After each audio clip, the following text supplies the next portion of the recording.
in one sense, that would be Trump-proofed because there's nothing that he could do to undo that. At the same time, if the U.S. doesn't contribute anything to that, it's going to be very hard to reach those numbers.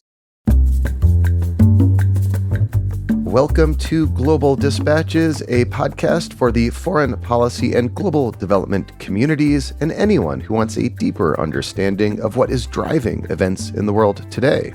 I'm your host, Mark Leon Goldberg. I am a veteran international affairs journalist and the editor of UN Dispatch.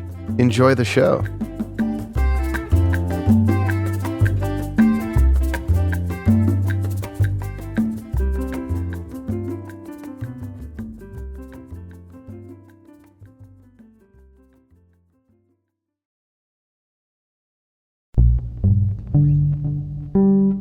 The major UN climate conference, known as COP29, kicked off in Baku, Azerbaijan last week. Tens of thousands of people are attending, including members of civil society, the private sector, and delegates from every country on the planet. This long-planned summit, of course, occurs a week after the world's biggest economy and second largest emitter elected as president a man who denies climate change and will seek the American withdrawal from the Paris Climate Agreement. So what impact is the U.S. election having on these negotiations and on climate diplomacy going forward? Joining me to answer this question and much more is Ryan Hobert, Associate Vice President for Climate and Environment at the United Nations Foundation. We kick off with an extended conversation about the impact of the second Trump administration on climate diplomacy, as well as another elephant in the room, that a petrostate like Azerbaijan would be hosting a climate conference. But we spend most of our conversation discussing the actual substance of this year's COP, which is to seek an agreement on funding for less developed countries to help them adapt to climate change and mitigate the impact of climate change. As Ryan Hobert explains, the key question going into this COP is whether or not countries can reach an agreement on climate finance, and if reached, what that agreement might include. Now here is my conversation with Ryan Hobert of the United Nations Foundation.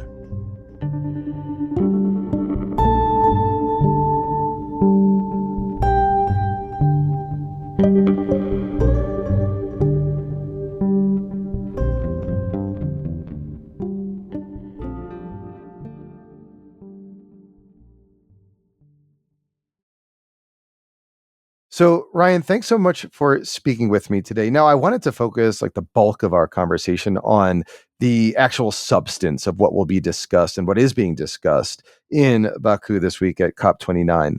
Before we get there are two elephants in the room that I'd love you to address. The first is that this is now the second COP in a row being hosted by a petrostate. The last COP, COP28, was in the United Arab Emirates, and this is now in Azerbaijan. How is that impacting or reflected in debates in Baku this week? Yeah, it's a really good point, and it's a good place to start. I mean, we have this interesting situation where because COP hosts are picked regionally on a rotating basis, it's essentially a political decision. And at the end of the day, it has very little to do with either the country's climate leadership or other considerations. It's purely a political decision that's very, sometimes ends up being very odd. That member states make, right? It's not like the UN is making this decision. It is like members of the Framework Convention on Climate Change are the ones who make this decision. That's exactly right. So in this instance, it was Europe's turn, and Europe is actually a broad region in this definition that includes Russia, it includes Eastern Europe, all the way to Azerbaijan. And so Russia was blocking Eastern European countries.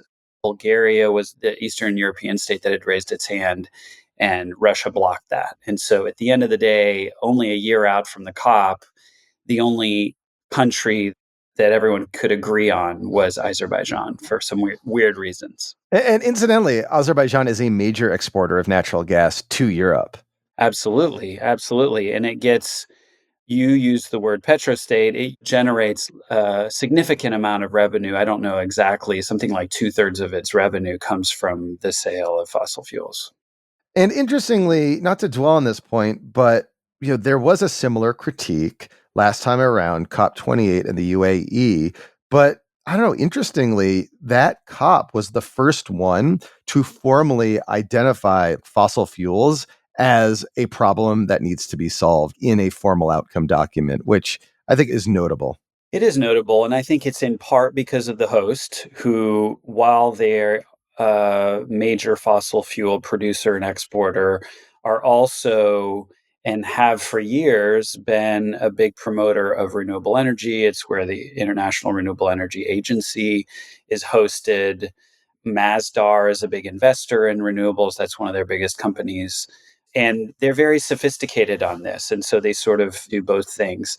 Azerbaijan, I think, is a little bit different. And we just heard the president of Azerbaijan's speech today, and he doubled down on this comment he made a few months ago about how fossil fuels are a gift from God. And so he's unapologetic about that. And they're in a little bit different place than UAE, I think. The other difference is that this whole debate about what it ended up being transitioning away from fossil fuels in the energy sector, which was the formal wording in the decision last year, that was something that was basically on the agenda and everyone was clamoring for it to get resolved. That's not true this time. And so maybe they'll reaffirm that language. Maybe they'll say something slightly different. We saw, for example, in the Summit of the Future at UNGA just a few weeks ago, a very tough fight just to get that language reasserted in Hmm. the summit, the pact for the future. So these things, while on the one hand, there's precedent set when they get affirmed, it's always up for debate going forward. And we'll see whether that becomes a flashpoint in these negotiations or not. So the second elephant in the room, obviously, is the US elections. The Biden administration has negotiators on the ground there, but essentially they're lame ducks at this point. Meanwhile, the Hmm. incoming Trump administration has a view on climate change that is, aberrational to most countries in the Hmm. world. How is that dynamic feeding into this COP? Well, I mean, talk about an elephant in the room. It is probably the biggest external event from the past year, and it's going to have a huge impact on the negotiations. Now, Trump has been very clear that he wants to pull out of the Paris Agreement as soon as possible, and he did that last time. There are a few differences from last time. One was that the Paris Agreement had just been signed and entered into, and there's a clause that you can't withdraw. You basically need a year and then another 3 years before you can fully exit. So, what ended up happening is that while Trump sent a letter to the UNFCCC saying the US would be exiting the Paris Agreement, it didn't actually take effect until after he was out of office. So, the US was only out of the Paris Agreement for a few weeks. The Biden administration rejoined immediately. And so, it was a very short period of time that the US was formally out.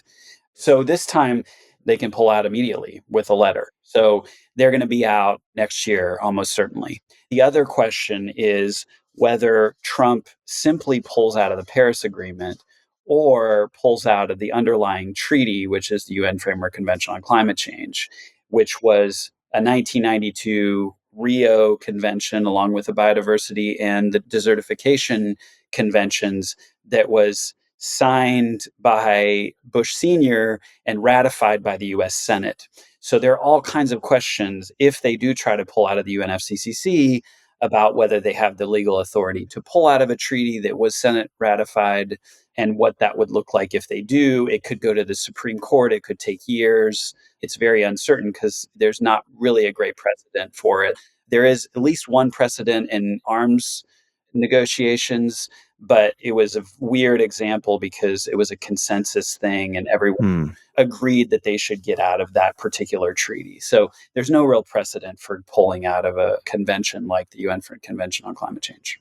So these big climate confabs, they don't happen obviously in a vacuum. So the political dynamics in the United States are certainly going to impact and influence the outcome. I'm Hmm. interested in learning from you and really focusing most of this conversation on going into this COP. What are some of the big issues on Hmm. the agenda, despite what happened in the United States a couple weeks ago? So, and let me just say one thing before that. So, I think the way that the US election is going to play into these 2 weeks of negotiations is that a lot of countries' leaders are going to say, we're still committed to this. It'll be interesting to see exactly how China frames that. They might see this as an opportunity to reassert their leadership on climate change. They did last time. President Xi gave a speech in Davos right after Trump pulled out, saying China was completely committed to action on climate change internationally in the Paris Agreement. The other thing is internally in the United States, you're going to see subnationals at the state level, city level, maybe businesses double down and say we're completely committed. We also interestingly saw 18 Republican Congress people sort of politely asking Trump already not to repeal the Inflation Reduction Act, which is the main vehicle for investments in Yeah. clean energy that was passed a couple of years ago. So it's going to be interesting to see the dynamics on the ground at the COP and then how that plays out both in the United States and internationally over the weeks to come. And in terms of like the big ticket items on the agenda going into this COP, what are they? What are some of the key issues to be discussed and debated? Yeah, so the main agenda item for this COP is you might remember that in 2009 in Copenhagen, one of the big breakthroughs was, and Hillary Clinton, as Secretary of State, made this announcement that developed countries would provide $100 billion in support to developing countries to help them with climate change adaptation and mitigation by the year 2020 and sustain that through 2025. So this $100 billion a year goal, and there's been a lot of debate about when we reached it. According to the OECD, which is the main entity measuring whether countries reach that goal, it was not reached in 2020 or 2021, but reached by 2022 and exceeded in subsequent years. But the negotiations on the table now are around what succeeds that finance goal after 2025. And so you can just imagine when you're talking about that much money, all the questions that come up. So, one is who contributes? There's sort of a traditional list of contributors, and it's the northern countries, the Europeans, the Americans, the Japanese, the Canadians. But since the 1990s, when that list was established, a lot of countries have come out of that kind of dichotomy between developed and developing countries. And so, our Gulf states who are quite rich, should they contribute? China, should it contribute? Especially since it's not only one of the richest countries in the world, but also the biggest climate polluter by far.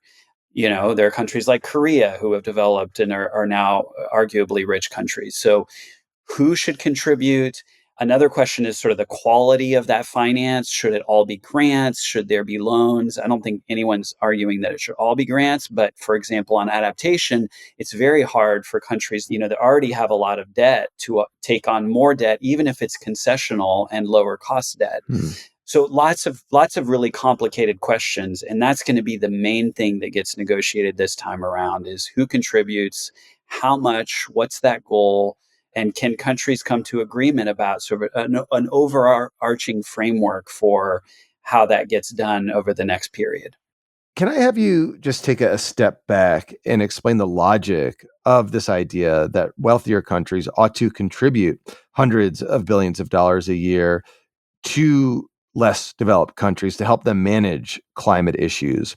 Like, why was that agreed to in the first place? And why is that an important part of international climate diplomacy? So there's really two reasons.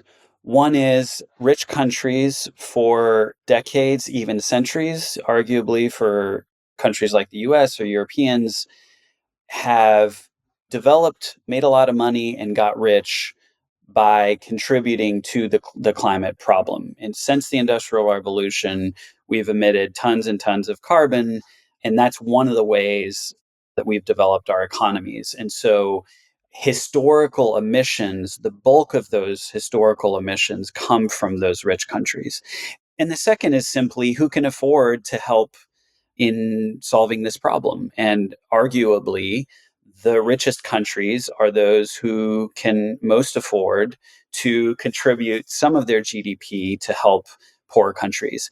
Now, several people are now making the argument that it's not really a question of whether rich countries should, out of the goodness of their heart, contribute and help poor countries. It's really in their own self interest to provide both help to adapt and deal with the consequences of climate change, but also help developing countries leapfrog and as quickly as possible build a clean energy economy, because every country is feeling the impacts, and that includes rich developing countries who are going to have to face, just like the poorer countries are also going to have to face, the consequences of those impacts.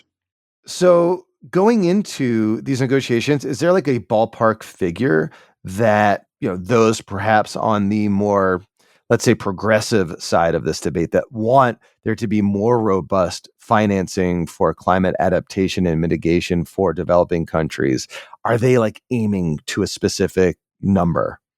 Yeah, so the numbers are a little bit all over the map, and some of it is posturing, and some of it, is based on real needs.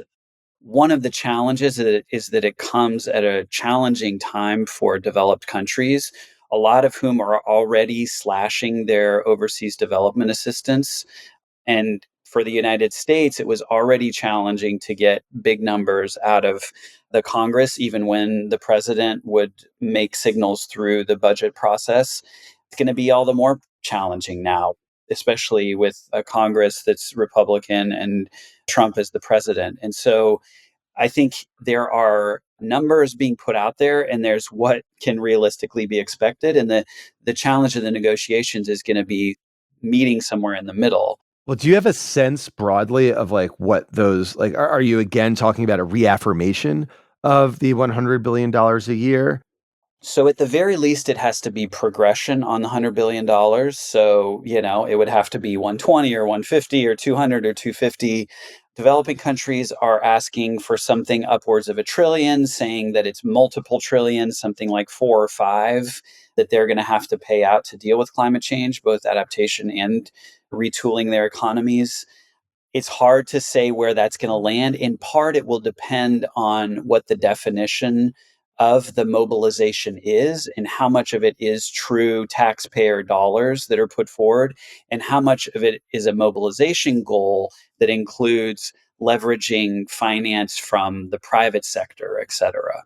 So that's going to all be part of the negotiation. And we'll just have to see what it looks like. But it has to, at the very least, be a progression on the baseline of $100 billion. And I take your point, though, that it is highly unlikely that a Republican controlled Congress and a Republican controlled White House would even, fathom the idea of increasing climate finance. So that seemingly is off the table, at least any meaningful contribution from the United States, which, is still the world's largest economy. So that's probably going to be a pretty significant hit to whatever outcome they're able to achieve. Absolutely. And there are other, it's not just bilateral funding through the multilateral development banks like the World Bank. There is funding, but again, that in itself is going to be challenged in the Trump years. Because of that dynamic, is there any like talk of so-called like Trump proofing these negotiations, baking in something now that it might be hard for the Trump administration to back out of, or has that ship sort of sailed? I think yes, in the sense that you could see an agreement on the last day or a day or two after the last day of the negotiations about, there's most likely going to be sort of a big number that's in the trillions, that's about, this is how much is mobilized, and then there will be a number that's in the hundreds of billions that's about how much is being provided. I think we could get there. In one sense, that would be Trump proofed, because there's nothing that he could do to undo that. At the same time, if the US doesn't contribute anything to that, it's going to be very hard to reach those numbers, whether it's from the loss of US bilateral funding or presumably through mechanisms like the World Bank. Lastly, when the dust settles, diplomats leave Baku, what will signal to you whether or not this COP has been a success? So I think one is this whole question of finance and can they get an agreement? The other thing to pay attention to is countries that come forward with new pledges under the Paris Agreement, so called NDCs, nationally determined contributions. This is sort of the heart of the mechanism to ratchet up ambition over time, with countries putting forward on a 5-year cycle these pledges. And the pledges are due, technically, they're due in February. They'll probably trickle in all the way to the COP next year in Brazil. Some countries have already put forward their pledges. That includes the UAE. They came out with its NDC a week or two ago. Brazil has announced at least its top line number, as well as the UK, which came out with its ambitious pledge. We might see a few more by the time at the end of the COP. In any case, we will see the UN and others urging countries to come out with strong NDCs over the coming months. That's something to watch. I think another is adaptation. For a long time, adaptation was kind of the poor stepchild of conversations around mitigation and how to ramp up renewable energy and energy efficiency around the world.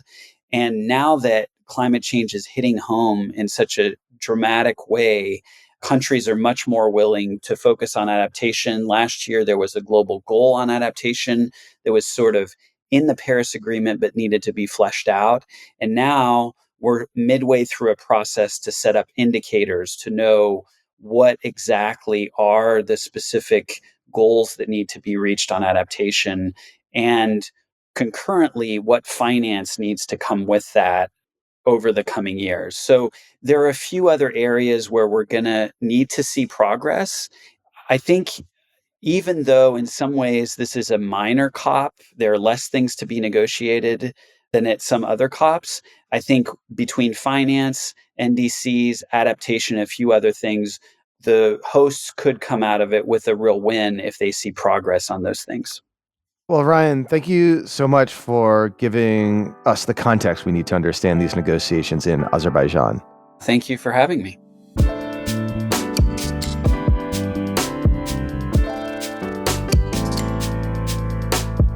Thanks for listening to Global Dispatches. The show is produced by me, Mark Leon Goldberg. It is edited and mixed by Levi Sharp. If you are listening on Apple Podcasts, make sure to follow the show and enable automatic downloads to get new episodes as soon as they're released. On Spotify, tap the bell icon to get a notification when we publish new episodes. And of course, please visit globaldispatches.org to get on our free mailing list, get in touch with me, and access our full archive. Thank you.